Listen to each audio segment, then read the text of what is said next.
And the U.S. experiencing record low numbers of first-time home buyers as prices remain stubbornly high. Many Americans are struggling to purchase homes. Last year, there were just over 1 million first-time home buyers. That's down a quarter, 25% from 2023, roughly half the historical average. Now, the director of the Federal Housing Finance Agency, Bill Pulte, is working on a fix. Americans will be able to use their rent payment history to help qualify for a mortgage. Larry, I got to come to you first because I find that anytime the federal government gets involved in trying to make housing more affordable with new rules, it turns out badly. What do you think of this? I hope Bill Pulte, he's a smart guy, but I hope he and his group look at this very carefully because, like you, I don't like to see.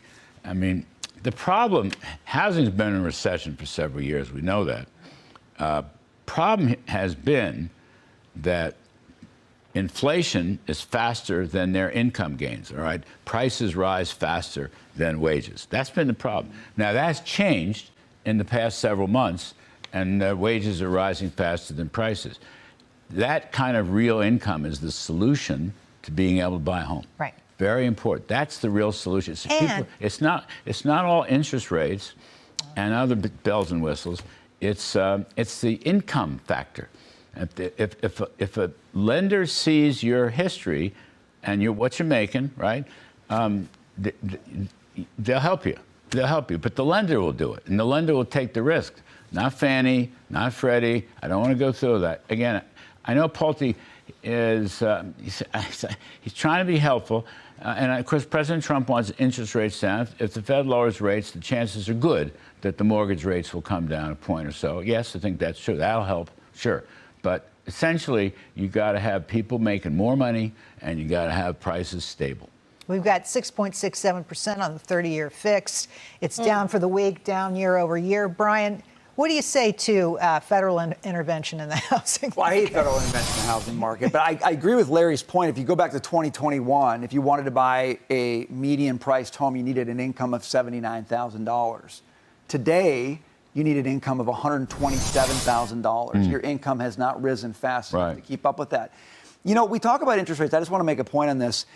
It's not that mortgage interest rates right now are so egregiously high that no one could afford it, because there are a lot of people who say I've paid higher interest rates in the past, and I agree with that. Yeah, my parents were 17%. Totally. But what I just want to point out, the problem was this disparity that was created the last 4 years between the 3% folks and the kind of the 7% land we're in now.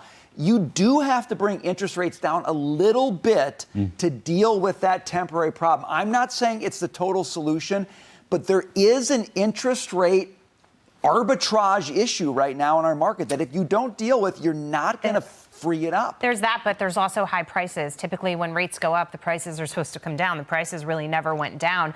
I think still because we've got a nation that looks at their home to a certain degree as their piggy bank, and people aren't willing to lower those prices. They might have a lower mortgage. They might not need to move, and that's what's kind of caused this muddy market where nobody is transacting as much. I don't think government getting involved is the way to do it. By the way, deregulation at the state and local level would go a long way.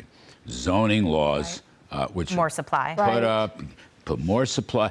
Look, we can build fairly cheap homes. The technology is there, but the land is not there. They just stop you from doing it. So these big urban areas and suburban areas.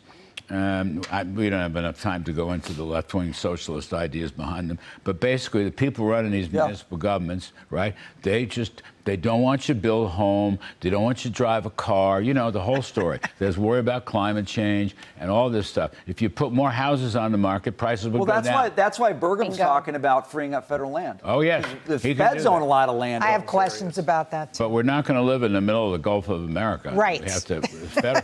It's like New York City. I like boats. We don't have a lot of federal land in Westchester County. All right? No. So I'm just saying. Anyway, I've made my point.